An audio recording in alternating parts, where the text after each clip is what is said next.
So cognitive behavioral therapy is basically going into our cognition. So what we're thinking and how our thoughts thinking affect our behavior, right? So cognitive behavioral therapy.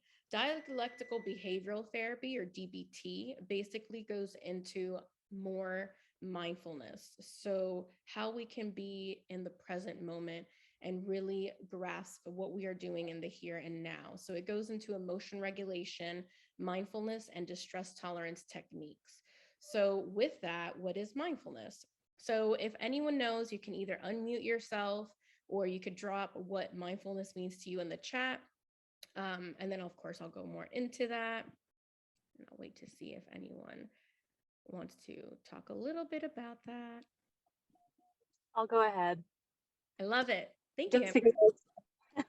because I was practicing mindfulness with a client right now before I finished. Love that. In my easier terms of expressing it, it's being able to be present in the moment with what's happening in your body. That can be what's happening in your environment. It's being able to be mindful and present of what's coming up for you. So if there's ruminating thoughts, like how it was mentioned earlier, being able to be mindful and present about that and redirecting some of those negative distortions that we might have. I love it. Thank you. Yes. So basically what Amber said, right? So again, I apologize. So being very present in the here and now, not being judgmental or reacting towards an event or situation that you're currently in, just having a very I am present. I am going to do what I'm doing in the here and now and not worrying about your surroundings.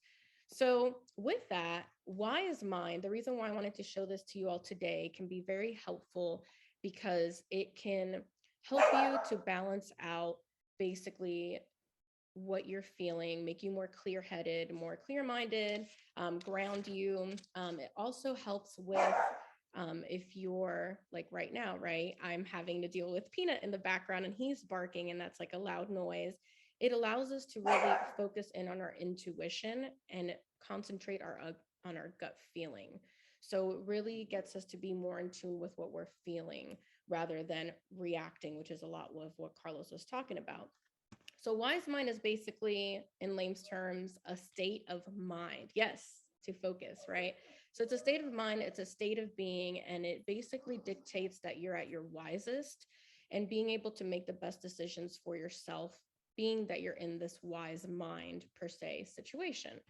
Now, you're probably wondering, what is wise mind? How do I achieve this, right? So the goal with wise mind is so that you can be able to recognize when you're feeling an emotion or overwhelmed with something, and then be able to respond in an according, very logical, reasonable way and not lashing out or being impulsive and seeking that instant gratification.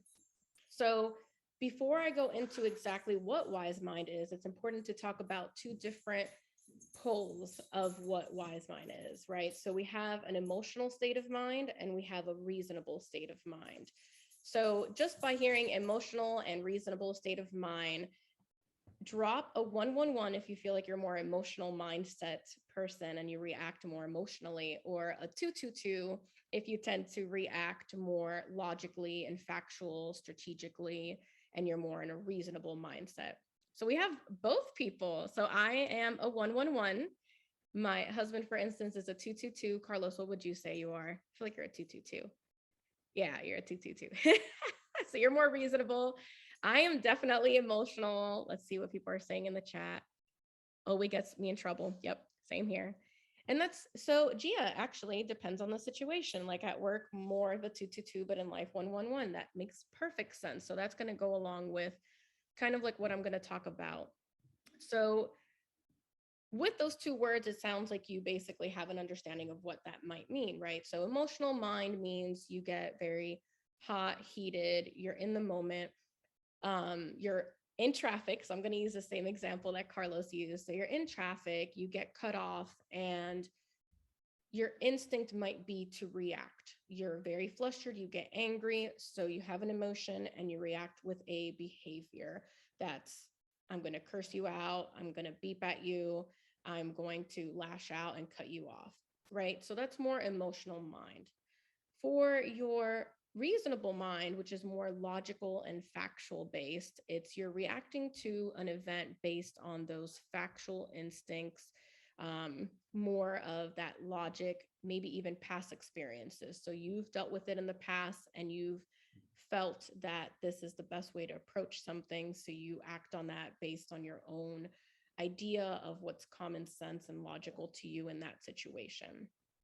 So, with each one of these, they have their pros and their cons, right? So, with emotional, it might be beneficial that you react to something in an emotional way because you're feeling those emotions, you're not holding them back. It gets in the way when you take it a step further and you react and lash out or act impulsively. So, let's say work hasn't been going well and your thought is, I want to quit because someone raised their voice at you. If you were to quit right then and there, in the long run, the consequences may be that you end up finding another job, but you're left in that moment where you're reacting to a situation where you could have handled differently, more in control of your emotions. And instead of impulsively just quitting without a backup plan and maybe having something else like another job in line, you can take a step back and logically, right? So we're moving into that logic, react in a reasonable mindset. So with emotions, again, it's a crisis mode. You're feeling maybe like you're going into polyvagal theory, which we talked about last time. Some of you may have not heard that. So just briefly, polyvagal theory goes into a little bit of fight or flight. So sometimes we do react emotionally in that fight or flight. So the thing with that is that you're not thinking of your long-term goals. You're not orienting yourself to the proper decisions that you want to make in your life that are going to affect you. With reasonable mind, it can be good in some situations. A few of you said it, right? So when I'm at work, I'm more reasonable mindset, but then in other situations, I'm more emotional mindset. So you act in a reasonable sense, you're focusing on the logic and facts.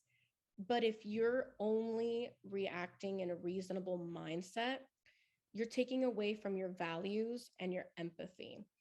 You're not able to really understand what the people around you are feeling because you're thinking my way is the best way. This is right because this has been proven factually. And yeah, there might be some truth to that, but that's not to take away and negate from the fact that hey, I also need to consider the people around me and not react in this factual way and forget about their emotions as well. So, again, pros and cons with the emotional side and then the reasonable side. So, what can we do? What do you guys think? I'll let you guys type it in the chat and then I'm going to share my screen and pop up something.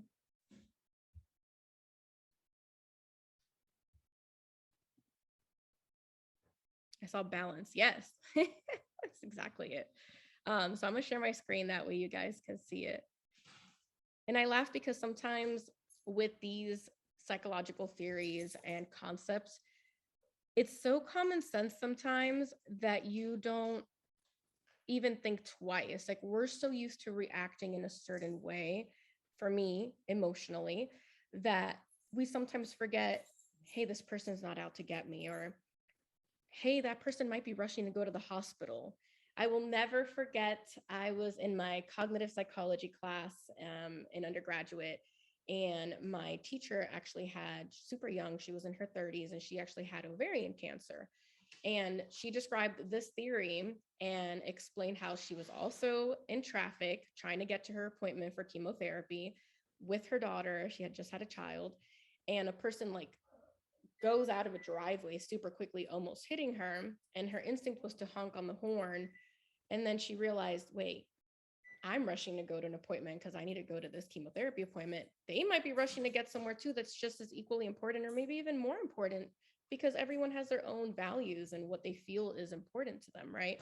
So understanding that and making a balance. So I'll go into how you can balance that a little bit better. Let me share my screen. Okay, cool. So a few of you said it, right? You want to balance. So this is what this wise mind is you literally take your emotion mind and those feelings of emotions and your reasonable mind and combine it. You balance it.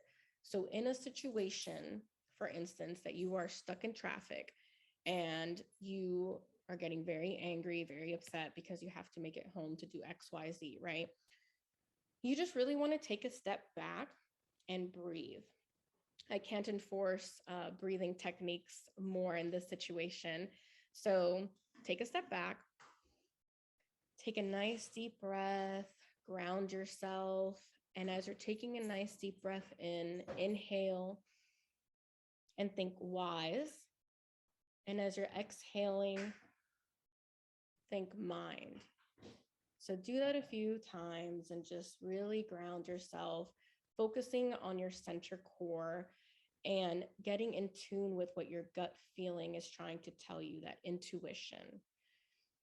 Wise mind. And while you're breathing, you might feel more in tune with yourself and connect and balance those two things so you're not reacting on one side or the other. You're able to say, hey, I'm angry and I really want to honk the horn right now because this person cut me off. But is that really going to benefit me in any way? That might make them angry. They might cut me off and end up hitting me. You logically think through that. And you can also think, hey, I might honk the horn and it really isn't going to do anything but annoy people and it's not going to help. Instead, let me play an audiobook or listen to my favorite song, get me in a different vibration, into a different spirit.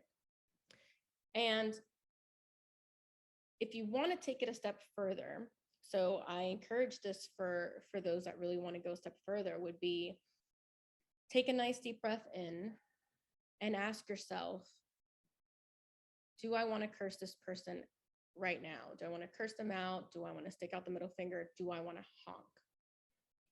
And as you're exhaling, think, okay, what is coming up in my head? Really listen to your thoughts. And you might hear in your thoughts, yeah, honk them, get that instant gratification.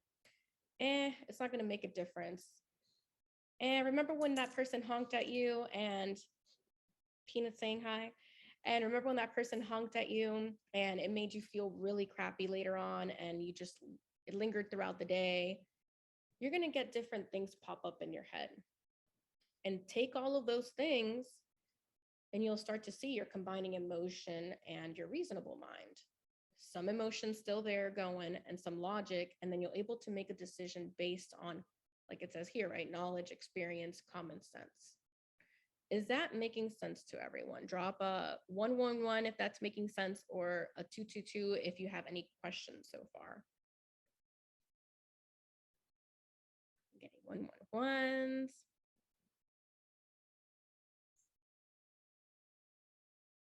Love it. Okay. So that's the gist of emotion mind and reasonable mind, and some ways that you can, in terms of breathing techniques, that you can use to try to achieve more of that wise mind and that thinking. I want to just take a brief moment. I'm going to show you guys a video as well that goes into this. But before I do show that video, I want anyone to be able to express or take the time to express any questions that they might have or any statements that you might have.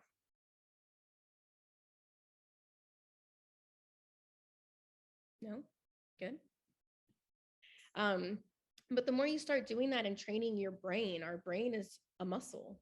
The more you start training your brain, hey, I don't want to react to this specific way. And it doesn't have to be just emotional. I personally use that a lot because I'm more emotion minded, but it could be more logistics, right? I don't want to react in this way. I want to be more emotional, connect to people more.